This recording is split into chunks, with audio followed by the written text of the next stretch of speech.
Tuhan bersamamu.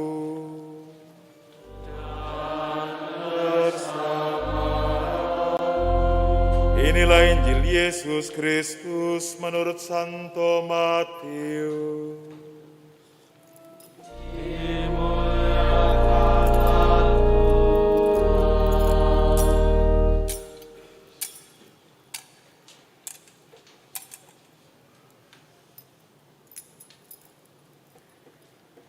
Sesudah Yesus bangkit dari antara orang mati, ke-11 murid berangkat ke Galilea, ke bukit yang telah ditunjukkan Yesus kepada mereka. Ketika melihat Dia, mereka menyembahnya, tetapi beberapa orang ragu-ragu. Yesus mendekati mereka dan berkata, "Kepadaku telah diberikan segala kuasa di surga dan di bumi.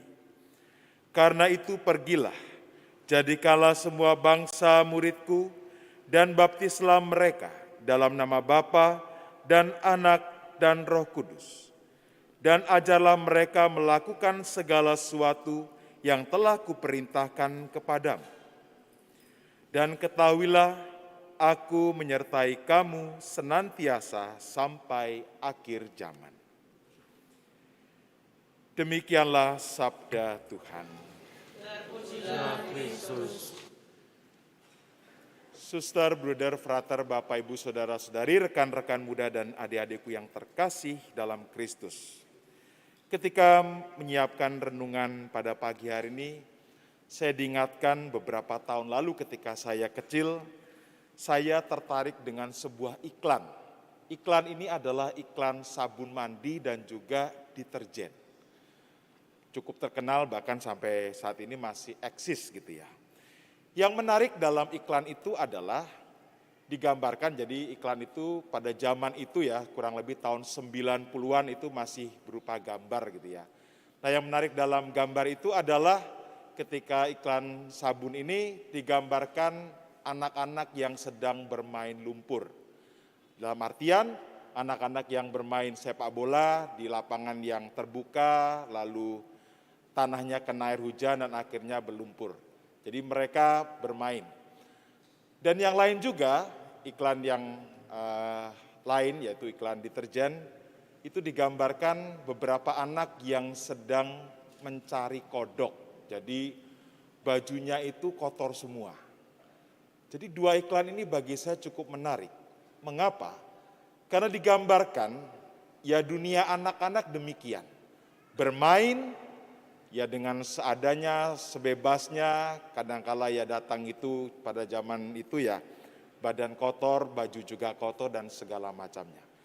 Untuk mengatakan jangan takut untuk berbuat atau melakukan kegiatan-kegiatan yang mungkin akan mengotori diri kita dengan lumpur tanah dan sebagainya, ataupun juga dengan baju kita yang kotor.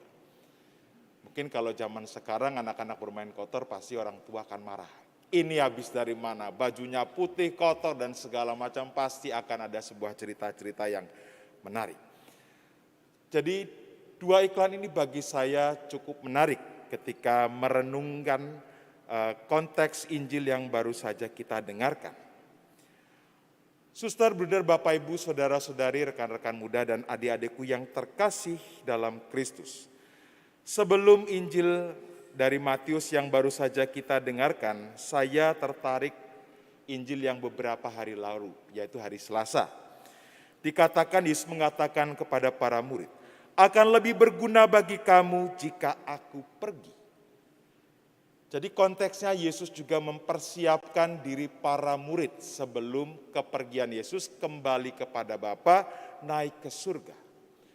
Konteksnya adalah bahwa Yesus akan memberikan roh penghiburan, roh kebenaran yang akan menyertai para murid. Kenaikan Tuhan memiliki makna yang mendalam bagi kita. Yang pertama, dengan kenaikan Tuhan Yesus ke surga, kembali ke Bapa, maka Ia akan menyiapkan segala sesuatunya untuk kita. Pada awal karyanya, Santo Yohanes Pembaptis datang untuk menyiapkan jalan bagi Tuhan. Menyiapkan jalan bagi Dia yang datang lebih besar.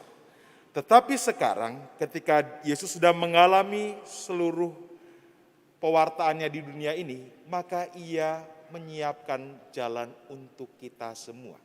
Dia menyiapkan tempat-tempat bagi kita, supaya nantinya kita bersama dengannya tinggal bersama dengan Bapa. Maka dengan kenaikannya ke surga, Yesus membangun sebuah harapan baru bagi kita semua. Iman kita semakin hidup, bahwa kita tidak hanya beriman melakukan hal yang baik, tetapi ada sebuah pengharapan bahwa kita akan tinggal bersama dengan. Yang kedua, dengan kepergian atau Yesus naik ke surga, maka Yesus memberi tugas perutusan pewartaan kepada para murid. Para murid mewartakan karya keselamatan, bahkan dalam bacaan yang pertama dikatakan, kamu akan menjadi saksiku di Yerusalem, di seluruh Yudea dan Samaria, bahkan sampai ke ujung bumi. Artinya dengan kepergian Yesus, para murid diajak, diundang untuk mewartakan karya keselamatan Allah. Jadi tidak Yesus bekerja sendirian, tetapi dia bersama dengan para murid, dia yang menyertai para murid, akhirnya para murid ini keluar dari daerahnya untuk mewartakan karya keselamatan. Hingga sampai saat ini kita mendengar berita tentang keselamatan itu. Ada sebuah warta yang dibagikan. Dan yang terakhir, dalam Injil Matius dikatakan, aku menyertai kamu senantiasa sampai akhir zaman. Bahwa Yesus meninggalkan kita bukan karena dia tidak suka atau merasa bosan, tetapi memang ada waktunya dia terangkat ke surga, menyiapkan segala sesuatu bagi kita, dan dia menyertai kita. Dia memberikan roh kebenaran, roh penghiburan yang menyertai kita. Lalu artinya apa dalam konteks kita zaman ini? Artinya bahwa kalau saya kembali pada cerita yang pertama tadi tentang dua iklan yang menarik, adalah ketika Yesus bersama dengan para murid, maka para murid akan merasa nyaman. Mungkin juga para murid tidak akan melakukan hal-hal pewartaan yang lebih besar, karena segala sesuatu sudah dilakukan oleh Yesus sendiri. Maka para murid tidak bisa berkembang. Tapi bisa dibandingkan ketika para murid itu ada dalam kisah Injil, 4 Injil yang pernah kita dengarkan, dan para murid yang berada dalam kisah para rasul. Para murid dalam keempat Injil digambarkan mereka yang tidak percaya, mereka yang ragu, mereka yang belum mengenal Yesus, tidak memiliki iman. Tetapi berbeda ketika para rasul ada dalam kisah para rasul.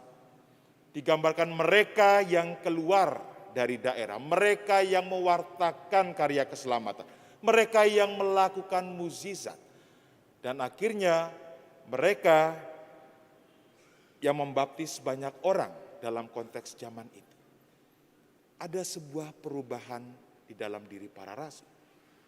Dan tentunya dalam pengalaman hidup kita, ketika kita ditinggalkan, kita lepas dari situasi nyaman kita, maka kita juga akan tumbuh dan berkembang. Bayangkan kalau anak-anak zaman sekarang diperlakukan seperti anak-anak zaman dulu atau iklan tadi yang menarik bagi saya.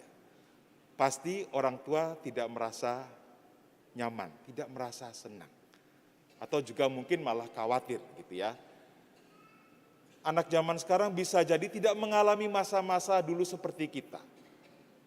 Artinya bukan untuk membandingkan dua buah generasi, tapi kita melihat dalam konteksnya.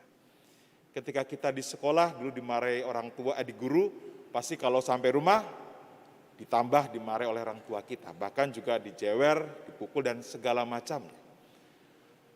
Artinya dengan pengalaman-pengalaman itu kita semakin berkembang. Mungkin Bapak Ibu bisa menyadari sekarang 20 tahun yang lalu, 30 tahun yang lalu, mungkin ketika memutuskan diri untuk misalnya kuliah, bekerja, tidak tinggal bersama dengan orang tua, maka Bapak, Ibu, Saudara-saudari melakukan segala sesuatunya dengan sendiri. Dan artinya dalam situasi-situasi tidak nyaman itu justru membuat kita berkembang. Mengalami jatuh sakit, mengalami kesulitan-kesulitan, mengalami pergulatan-pergulatan. Anak-anak kos juga berpikir makannya gimana, uang bulanan adanya segini untuk 1 bulan. Bagaimana untuk memecah-mecah uang ini supaya 1 bulan ini masih tetap bisa makan. Artinya ketika meninggalkan rasa nyaman, zona nyaman, maka setiap pribadi ini berkembang. Dan disinilah penyertaan Allah, penyertaan Tuhan kita Yesus Kristus. Dia tidak pernah menjanjikan kepada kita ketika kita punya kesulitan, dia tiba-tiba hadir. Ketika kita ada dalam masalah, dia hadir begitu saja menyelesaikan segala sesuatunya. Allah kita bukan superhero yang menyelesaikan segala sesuatunya dengan cepat, tetapi mengundang kita untuk berproses.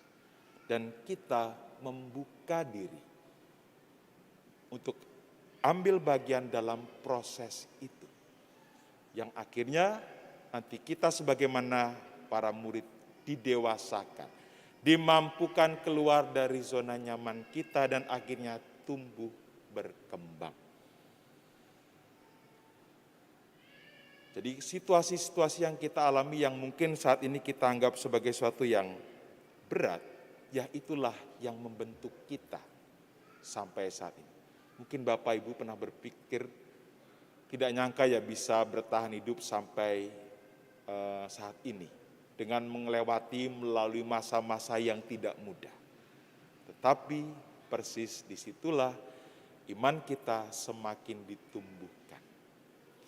Maka marilah kita hening sejenak, kita mohon rahmat Tuhan, semoga dengan rahmat kenaikan Tuhan Yesus ke surga, semakin juga mengimani kita, menumbuhkan iman kita untuk semakin mencintainya, mengikutinya, dan ambil bagian dalam warta keselamatan. Amin.